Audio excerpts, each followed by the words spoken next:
You're lying in bed next to someone you love. They're right there, close enough to touch.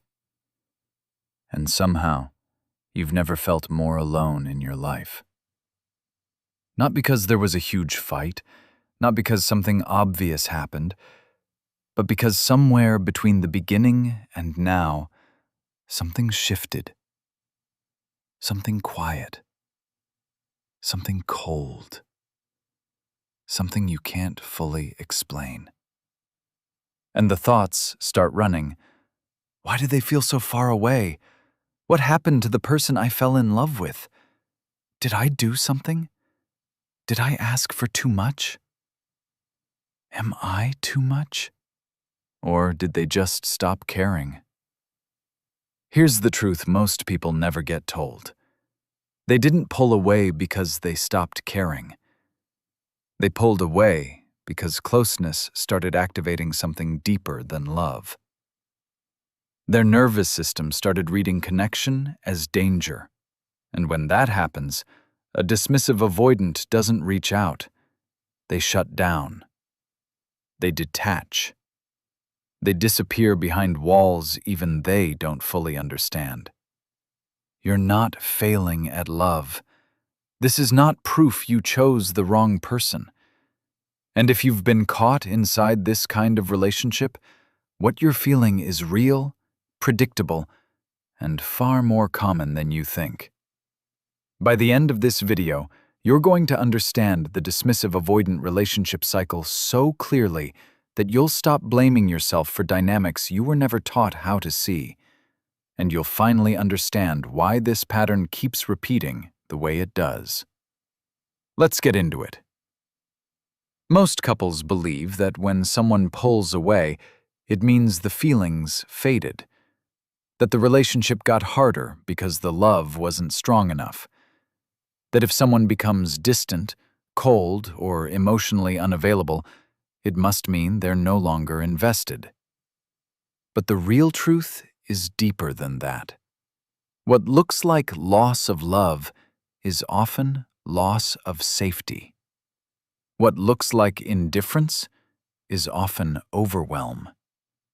And what looks like someone not caring is usually someone whose body has learned that intimacy comes with a cost. Dismissive avoidant attachment is not just a mindset. It's a survival strategy. It usually forms in childhood, when emotional needs were ignored, minimized, or treated like a burden. So the child adapts. They stop reaching. They stop needing. They stop expecting comfort. They become self-sufficient because they had to. But here's the part no one talks about. That same strategy doesn't disappear when they grow up and fall in love. It follows them. Their partner's nervous system is reading them. Their nervous system is reading the relationship. And when closeness starts to feel intense, when expectations grow, when real emotional dependence begins, their body sounds an alarm long before their mind can explain what's happening. Not because the relationship is wrong, not because you are wrong, but because love is starting to touch an old wound they never learned how to face. That's why this cycle feels so confusing from the inside. It isn't random. It has phases. And once you see those phases clearly, the whole relationship starts to make sense in a way it never did before. The cycle usually begins with loneliness. And this part matters because most people assume dismissive avoidants don't really want love. They seem independent. They seem detached.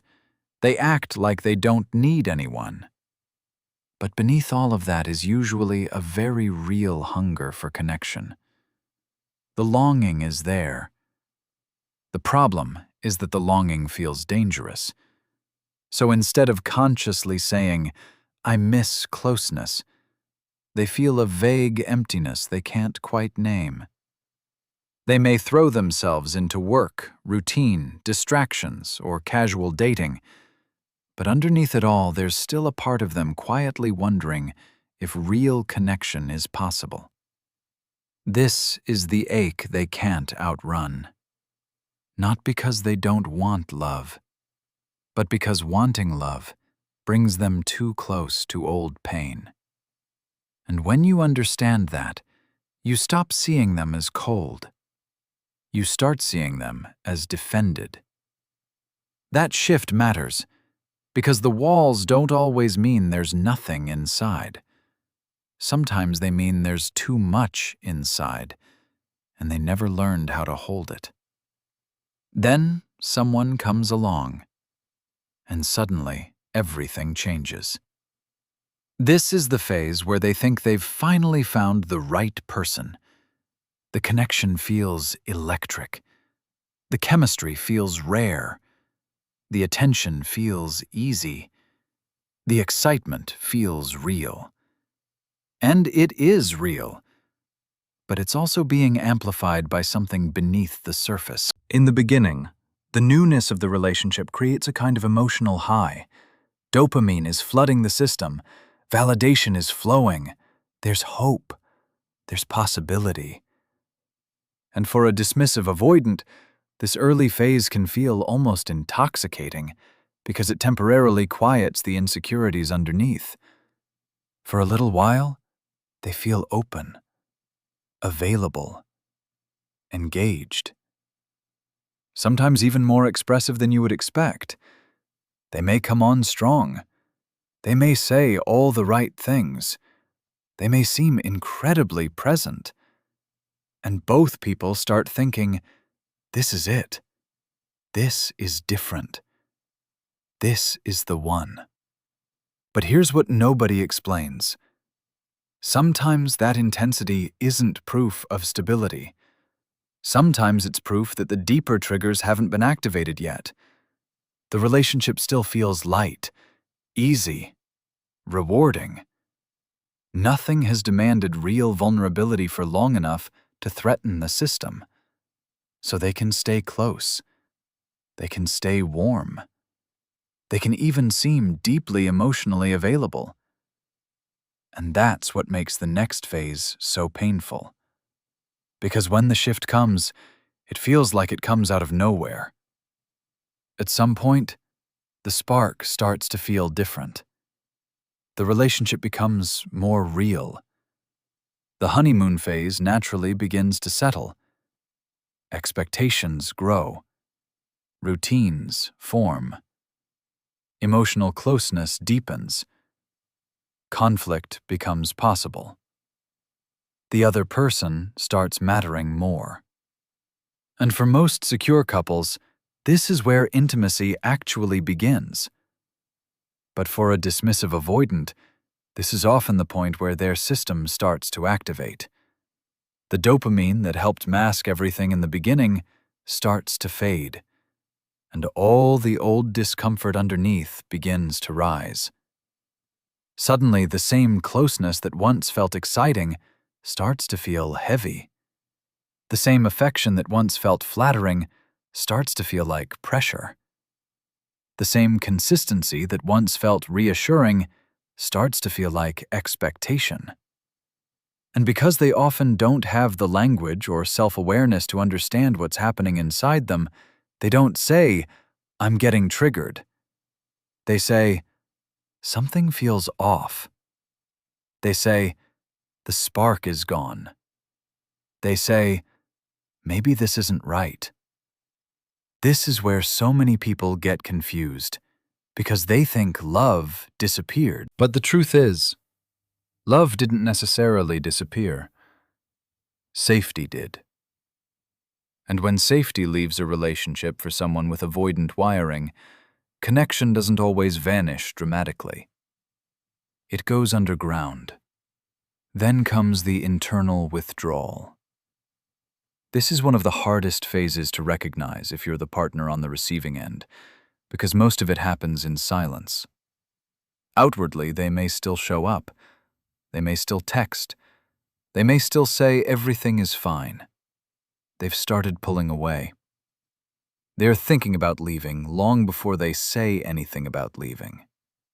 This is where the relationship becomes deeply painful for the other person, because they can feel something changing, but can't get a straight answer about what it is.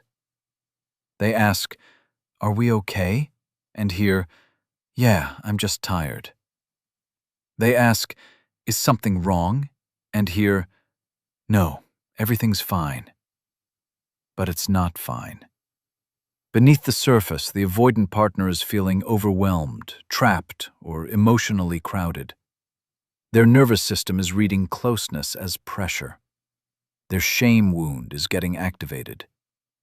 A part of them is quietly thinking, if this person gets too close, they'll see something wrong with me. They'll expect too much from me. I won't be able to do this right.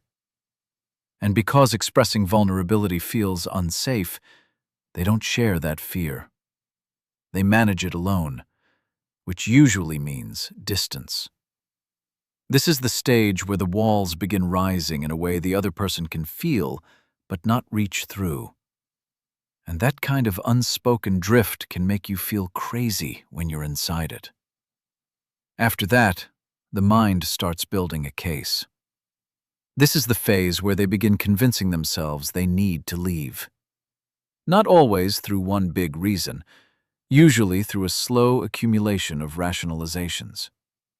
They start focusing on flaws, incompatibilities, little differences, small irritations. Things that didn't seem to matter before suddenly become evidence that the relationship isn't right. And to the outside person, it can feel bizarre. The reasons seem shallow. The distance feels disproportionate. But psychologically, this phase makes sense. Because if they can make the problem about you, they don't have to face what's happening inside them. If they can believe you're too needy, too emotional, too demanding, too much, then they don't have to sit with the deeper truth that intimacy itself is what's scaring them. This is not clarity. It's self-protection. Their system is trying to justify the urge to run. And here's what changes everything. This isn't really about compatibility. Not most of the time. Not at this stage. It's about deactivation. It's about creating enough distance mentally and emotionally to make leaving feel necessary instead of terrifying. Their inner voice starts saying, "When I meet the right person, I won't feel this way." But the truth is, unless the pattern is faced, they usually will. Again and again, with different people in different relationships. Because the discomfort is traveling with them. Then comes the exit. And for the person being left, this part can feel brutal. Because it often feels like a blindside. There wasn't a real conversation. There wasn't a real chance to repair. There wasn't a moment where both people sat down honestly and said, "Here's what's happening between us." Instead, there was distance, vagueness, confusion, a cooling off that never got explained clearly enough to hold on to. And then, suddenly, they're gone. Sometimes emotionally first, sometimes physically too. Sometimes it happens through a breakup conversation that feels strangely cold. Sometimes it happens through a slow fade that forces the other person to walk away from something that was already disappearing. This is the phase where dismissive avoidants often seem the most detached. And that's why it hurts so much. Because the person being left is usually in deep pain, searching for closure, while the avoidant partner can seem almost numb. But numb is the key word. Not healed, not unaffected, numb. By this point, the system is fully deactivated. Empathy is harder to access. Accountability feels unbearable. And any genuine emotional contact with the pain they've caused risks touching the shame they've been avoiding the entire time. So they shut down harder. They may even blame. They may rewrite the story. They may make it seem cleaner, simpler, more logical than it really was. But beneath all of that is usually fear. Fear of feeling. Fear of responsibility. Fear of being seen as the one who hurt someone they actually cared about. Right after the exit, there is often relief. And this is where people misunderstand dismissive avoidance the most. Because from the outside, they can seem completely fine. Even better than fine. They seem lighter, more relaxed, more free. They may throw themselves into work, hobbies, travel, new people, or new distractions. They may genuinely believe, at first, that ending the relationship was the right move. And in some ways, that relief is real. Because the pressure is gone. The closeness is gone. The emotional demands are gone. Their system calms down. They can breathe again. But that relief is often temporary. It's not resolution. It's just the nervous system settling after escape. And once the dust clears, the loneliness comes back. Quietly. Slowly. In the evenings. In the silence. In the empty spaces where connection used to be. The freedom they thought they wanted starts feeling hollow. And this is the part they rarely show anyone. Because avoidant pain is often delayed. They don't process it in the moment. They bypass it. They suppress it. They distract from it. But pain delayed is not pain gone. Eventually something catches up. A memory. A quiet apartment. The realization that being alone feels less like peace and more like absence. And suddenly the thing they thought they escaped starts echoing in a different form. That leads into the final phase, where the whole cycle either repeats or begins to break. This is the moment where the dismissive avoidant starts asking some version of the same question. Why can't I ever find the right person? And if there is still very little self-awareness, the answer stays external. Wrong people. Bad timing. Too much pressure. Not enough chemistry. The relationship was flawed. The other person was flawed. The fit just wasn't right. And that belief sends them right back into the beginning of the cycle, looking once again for a version of love that feels exciting but never demanding, close but never exposing, intimate but never truly vulnerable. In other words, they keep searching for a relationship that allows them to feel connection without ever having to feel unsafe. But that relationship doesn't exist. Real intimacy will always ask something of you. Not perfection, not performance, but presence, honesty, emotional risk, the willingness to stay when old patterns tell you to run. And that is exactly what the avoidance system has spent a lifetime trying not to do. So unless they finally stop and ask a different question, not why do I keep meeting the wrong people, but why does closeness keep making me want to disappear, the cycle continues. Different partner, same pattern. Different beginning, same ending. And honestly, that's the deepest truth in all of this. The dismissive avoidant relationship cycle is not really a love problem. It's a safety problem. It's a nervous system problem. It's the tragedy of someone wanting connection and fearing it at the exact same time. It's two realities living in one body. I want love, and I don't feel safe inside it. And if you don't understand that, the whole dynamic just looks confusing, cold, contradictory, cruel even. But when you do understand it, you see the grief beneath the behavior. You see the childhood strategy beneath the adult pattern. You see why someone can come on strong pull away, go numb, feel relief, feel lonely, and then start all over again, without ever fully understanding what they're doing. And no, that doesn't excuse the harm. It doesn't erase the pain this cycle causes, but it does explain it.